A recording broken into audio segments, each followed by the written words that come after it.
Di antara yang harus dilindungi dari hati adalah penyakit dengki. Memang dengki ini ada dua macam.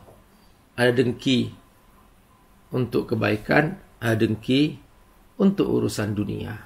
Ar-Rahman 'allamal Qur'an, khalaqal insan, 'allamahul bayan.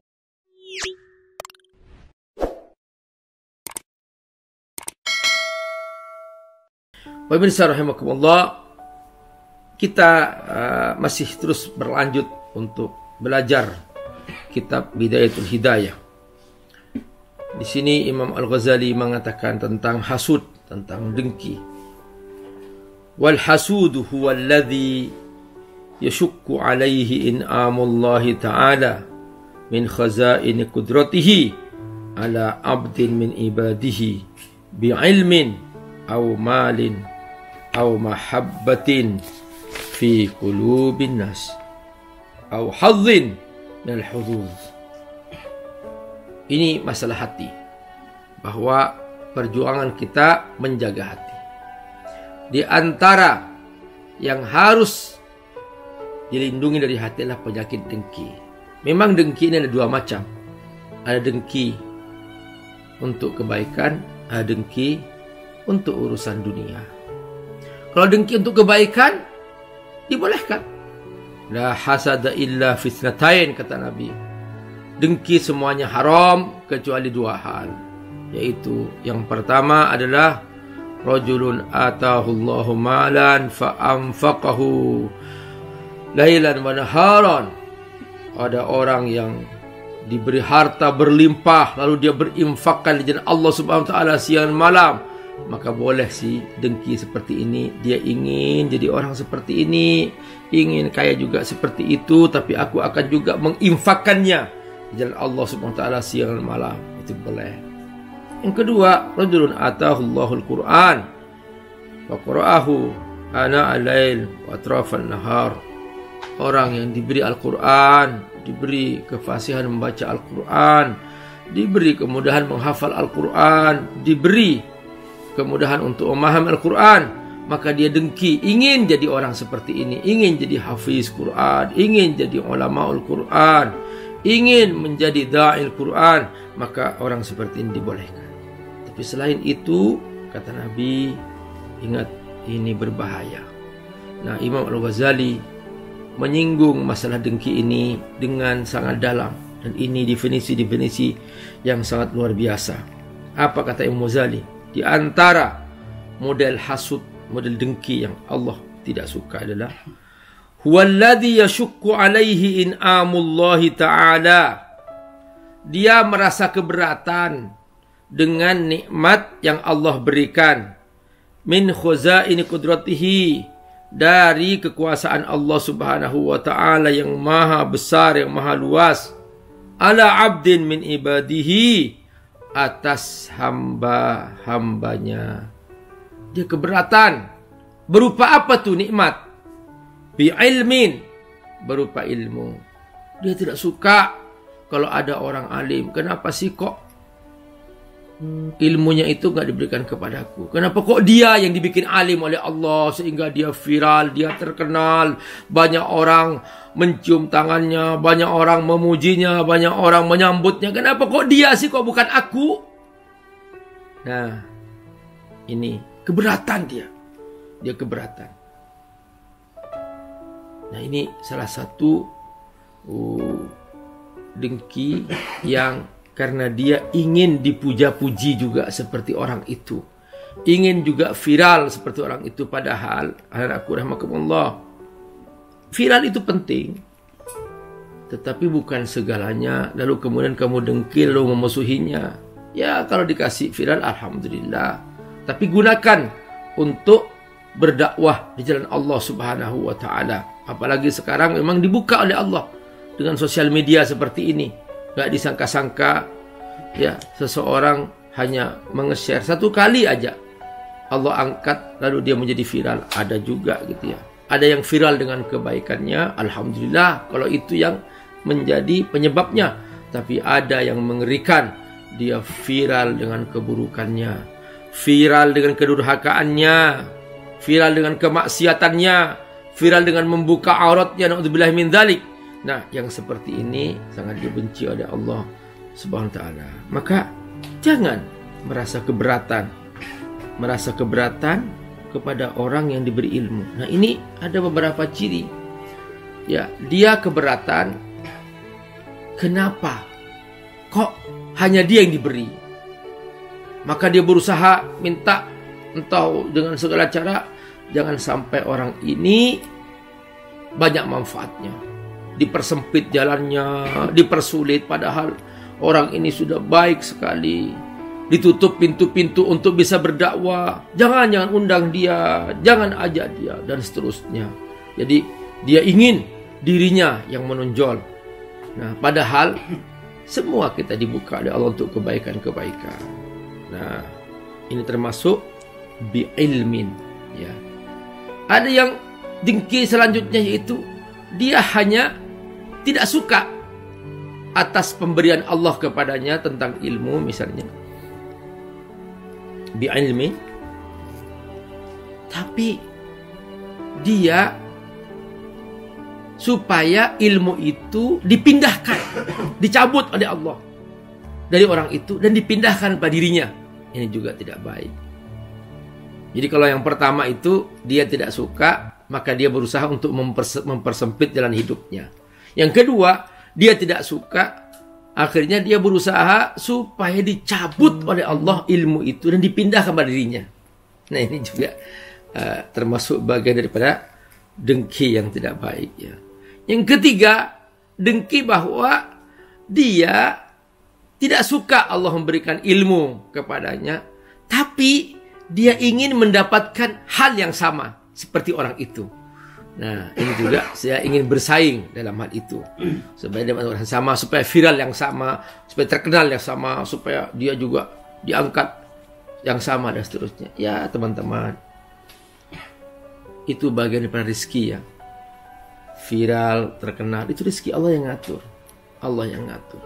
Karena kan sebetulnya hakikatnya banyak orang lebih alim daripada kita, banyak orang lebih berilmu daripada kita, tapi ya nggak dikenal. Gitu ya, karena dia mungkin nggak menggunakan sosial media.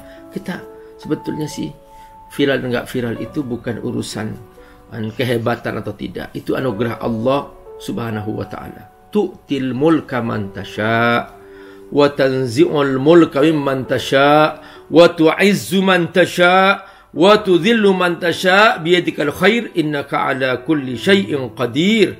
Itu semuanya Allah yang mengangkat derajat seseorang, Allah yang membuat terkenal, Allah yang membuat orang-orang banyak pengikutnya. Itu semua masalah karunia Allah SWT. Dan bukan artinya bahwa orang yang tidak terkenal tidak baik. Enggak. Banyak yang lebih soleh daripada dia, banyak yang lebih alim daripada dia, banyak sekali. Tapi dia nggak dikenal. Bukan artinya dia lebih hina, enggak juga gitu. Para sahabat tahu nggak? Banyak para sahabat yang tidak pernah disebut namanya dan tidak dikenal orang, banyak sekali. Yang mereka di surga gitu ya.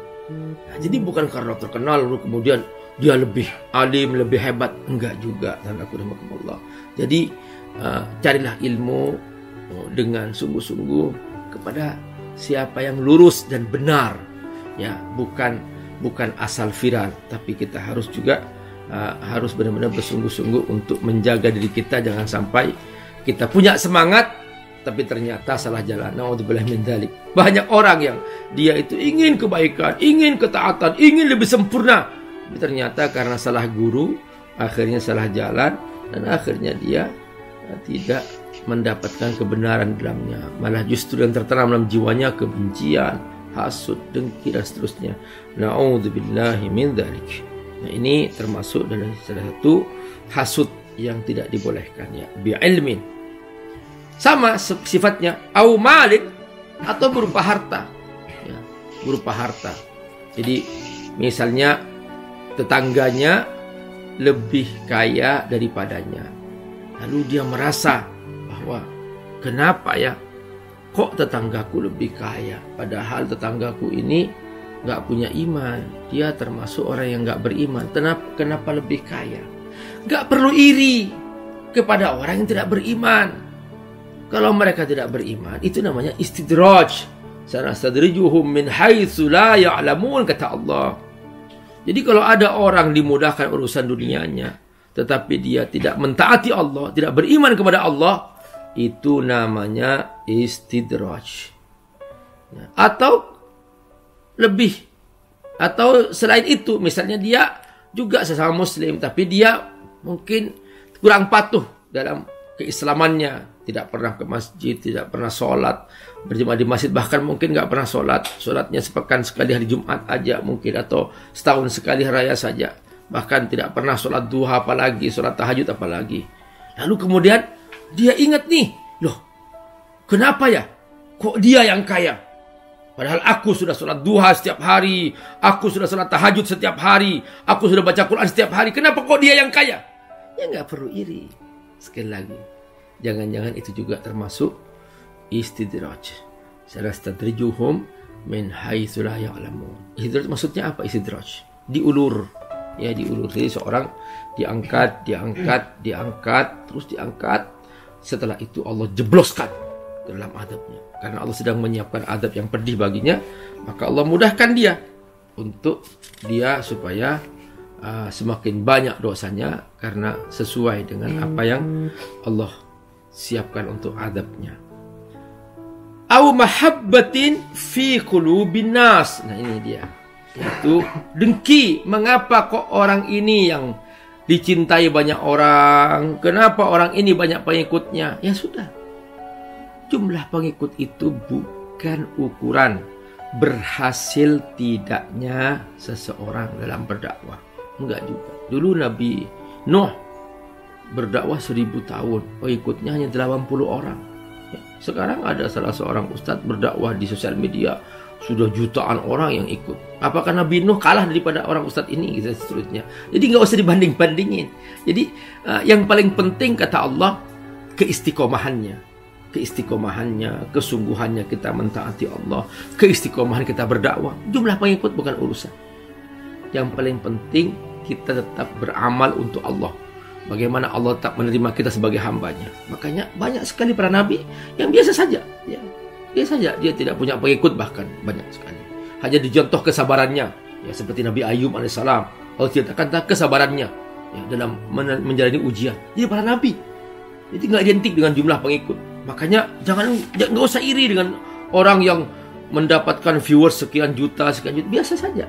Ya itu ya sudah rezeki dari Allah Subhanahu wa taala. Tu'til mulka man tasya wa tanzi'ul mulka man tasya. Makanya kita baca zikir ini setiap hari, setiap pagi, supaya kita tersadarkan dalam jiwa kita.